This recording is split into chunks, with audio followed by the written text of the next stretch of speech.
Welcome back to American Sports Cavalcade in Phoenix. Wow.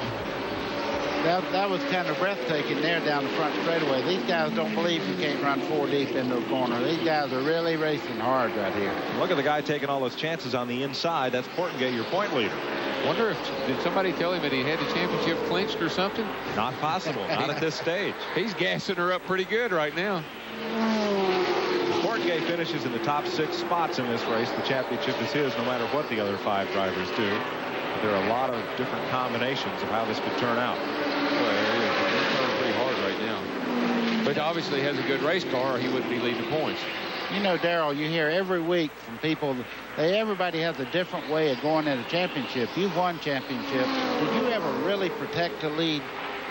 Only a couple of times when we went into the last race knowing, kind of like this guy does, where we had to finish and what all the scenarios, where we had sheets just like he's got, where he knew every possible scenario, and then we tried to run to that, whatever that pace was required. You got to know where, it's kind of like Elliott and Kawicki were a couple years ago at Atlanta. You got to know if you lead the most laps and if he finishes here and I finish there, you got to know all those things when you go into the last race. Portengate just moves past Brian Brown. He is 13 seconds behind the race leader. We asked Steve Portengate about just that. What would be his race strategy for this final event today? We're just probably going to pedal the first 100 laps and, you know, about the last 86 laps, hopefully get some good smooth pit stops and just stay out of trouble and kind of do like we've been doing all year long. And not a very good qualifier, so we're kind of starting way in the back. We got to dodge some bullets, but I think everything's going to go okay. We're just going to pedal the first 100 laps. Strategy is a great thing to talk about in pre-race, isn't it? It really is, but if you notice, you know, we talk about how hard he drove. You look behind him. That's what he was trying to get out of. You see how those guys are running 2 and 3 wide right there behind him, and he was at the back of that pack a minute ago. He wanted to get away from those guys and get in front of them. That's pretty smart, really. The 19 car, Bernie Coates, is having problems now. He's down on beneath the yellow line there. You have to get down there to get out of harm's way. He's coming in a bit. And this group is running down the leader. Evans got caught in lap traffic, and his lead got cut from 3 seconds to 1.5. Oh, gosh. I mean, he can almost see him. Well, now, of course, these drivers, yeah, they're almost in the same county. Garrett is, I tell you, if he wins the race, we do an interview with him. You're going to love him. He's got a real dry sense of humor. He's a funny guy. And he's obviously a great race car. He hasn't raced anybody all day. How would we know? Well, he just takes the green and he takes off. Mike, I'm going to tell you, I raced a long, long time, and Garrett Evans is running a perfect race. Anytime you can race by yourself and run a preferred line around the racetrack every lap, it makes you look like you have a rocket. Now, if he gets tied up with a bunch back behind him there and starts racing for position, you'll see he don't have a dominant car like he does out by himself. You know, he's won at least 2 races each and every year in the last 10 years. No mean feat. No, it isn't. That's what you call. Oh, we have trouble in turn 2. One car is spun and comes around. It's Mark Meach. Uh-oh, Schrader. Ooh, Rick Corelli just squeezed through there. And Schrader has spun to miss the incident. Whoa. And almost gets tagged. That's a terrible place to be setting, Schrader. That guy's spotter there that come through in that red car must have been a fluke. I mean, he almost got Schrader way after the wreck was over. That was one of the leaders, Brett Bell, who was right up behind Schrader. Just as we said, one little miscue will either put you from 5th to 2nd or up on the truck. Yeah, I don't know. It looks like Schrader's got some. I thought he just spun, but I believe he's got big trouble. Yeah, look at the right front. Looks like the right front's down. Let's show it to you. Let's see. When you see that car just breaks loose, turns around, goes up to the wall, starts back down. That makes cars behind you wonder whether you're going to stay up there or come back into traffic. And behind him, here's what happens as everybody checks up. Yeah, Crawford, he checked up. Oh, he got hit hard from behind. Yeah. What happened was Crawford checked up. He saw it first. He slowed, and then Brett Bell, I think it is, rammed into the back of Kenny Schrader. But I think the damage is when Schrader's right front hit Crawford as a result of that collision. He may have peeled back the right front. We'll see. There's Brett Bell's car. That's that's big damage there. We know. Well, you know, yes and no, but it's not. As we said earlier, it's not sheet metal. They use plastic or urethane bumpers and bodywork on these, so looks bad. Wonder how bad it is. If you know, if it didn't bust a radiator or tear up anything mechanical, he might be okay. So as we're under caution here at the GM Goodwrench Delco Battery 300, let's have a look at the top 5. We'll be back for more action after this. Getting set for the restart here in Phoenix, where Garrett Evans has led every lap. Rick Crawford's in second. Brett Bell hung on to third despite being involved in the collision with Ken Schrader. As you look at the top 10, Schrader came in to repair damage and change tires and was over the line in his pit stall and got penalized a lap. They couldn't roll him back because they had already had the car up in the air. So there's Schrader, who is 1 lap down. He'd find it tough to pick up his second victory here in 3 years. 81 also in the pits, Martin Rosler, correcting body damage as we go back to green. Once again, Garrett Evans takes off. This time Rick Crawford's a little closer as they go down into turn 1. See if he can run with him. And Rick Corelli moves past Brett Bell's 10-up car for third. Well, Mike, Brett Bell's going to have a tough time. I don't care. When you hit a car that hard in the nose, it has to mess up aerodynamics. Plus, it probably knocked the front end out a little bit, so you'll see him drop on back.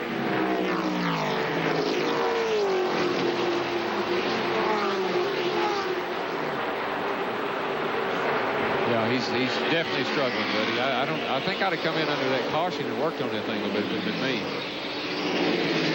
You see Dan Press's car, the number 25 car there. He's on a steady march up through the field. He's third car in that picture there. He got cut off just a little bit coming out of that corner. Probably a lot to him, but Bob Lyon in 44 cut down in front of him. Now Bob is in the point chase, 5th in the point standings in number 44, coming into this final event.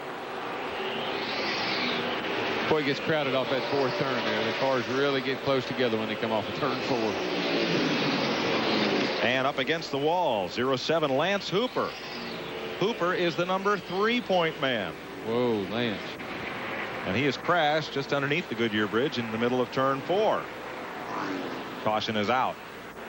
Well, let's break away from the racing here in Phoenix and head way west to Pomona, California. Steve Evans. Thank you, Mike. Milk's about to curdle. Press to the inside. Boy, Dan's being real, he's being real cautious. Now, he could have driven it on in there, but he's cutting him a little slack here. There he goes. I'm like, Buddy, that 25 car, those 2 tires didn't do anything but help him. He's just quicker than he was earlier in the race.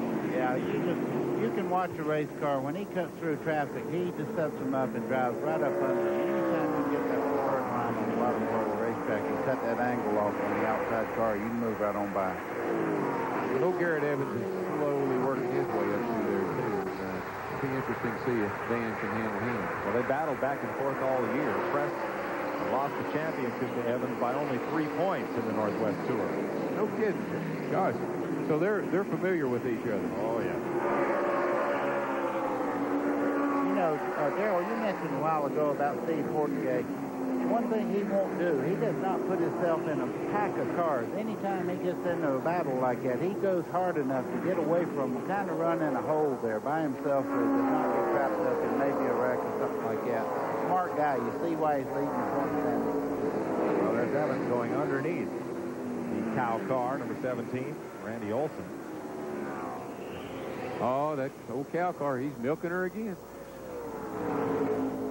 And we're told that Olson may be dragging a fender brace or some other piece of body work. Right on the right rear there. And they want him in to take that off. Oh, now, come on. Hey. What in the world? It's just... Yep, they're ringing the cowbell on the flag stand for Olson. Whoa, we got a race to the lead here, folks. Good grief. Good thing. Rick Corelli is close right down on Dan Press. Well, there's a little difference in when they took on tires. Corelli got tires maybe 10 laps later than Press did, 15 or so. So he's going to be maybe a little quicker at this point in the race. Well, you know, Rick Corelli, one thing he's doing right now, he's not using his car up there. He closed in car length at a time. There wasn't a second or a half a second every lap or anything like that. He eased his way up there. I think he's got a lot of race car left. See him trying to get the inside lane there. But that race car is really hooked up right now. I didn't think he could run any lower on the track here than Dan Press has there. I don't know. Corelli just went under him going down through there. And now he makes the move to the inside for the lead.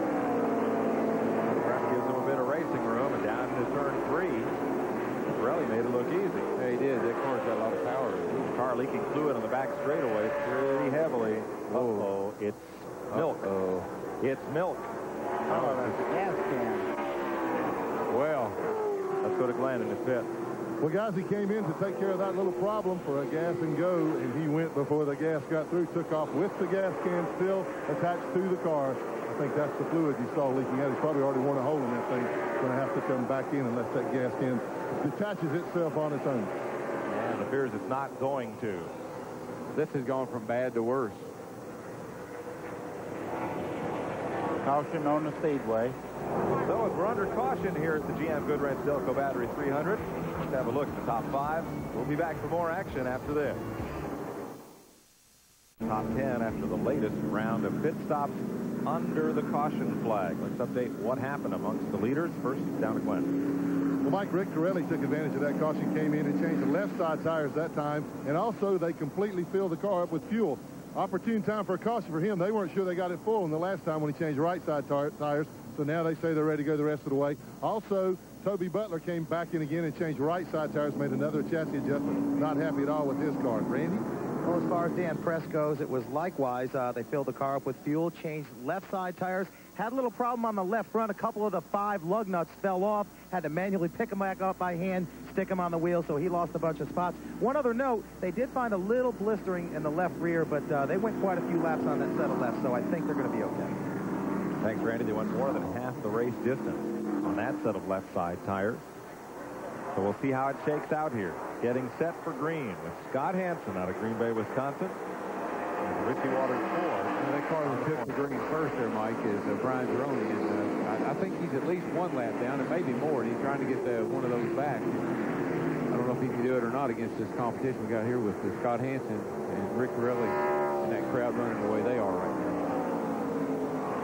Second place right now is Rick Crawford, and he's been hooked up all day. He's been one of the blue cars that's been very dominant in this race, and he ran second in the early stages of the race, and he's second right now, but I believe he has a little bit better car than the lead car is, and he should get by there and really open up a pretty good lead here pretty quick. There's some good racing back in there right now because all these cars stopped on the tires and really bunched up the field. From these front 5, they're strung out just a bit. Yeah, here's real good racing. Here's the good racing I was talking about. It's Ron Hornaday. Oh, got a car loose. Boy. Oh, and he took Hornaday with him. Mike Bonicelli. Oh, and it's not over. Ooh. Is that our pole sitter? Yes, it is. He made the late pit stop and was dead last on the restart among the cars on the lead lap, and Garrett Evans got caught up in all of it. This was where I was just talking about the kind of racing, but you see Hornaday got down on the apron there going in. Watch the red car, 47. Yep, the 7 up. Real loose there. He turns back up the hill. Right into Garrett Evans. And Hornaday. Wow, Hornaday hit hard on the left front. Here's another look at it. You see him break loose. He loses traction. He corrects into this thing, and it takes a second bite right up the racetrack. Man, clean the left front. Boy, Dan Press did a great job of weaving his way through there. And Corelli. Oh! That was close enough. It just barely hit there. Knocked the nose cone off their pole car.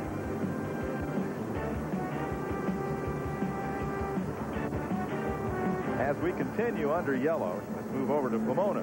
Steve Evans.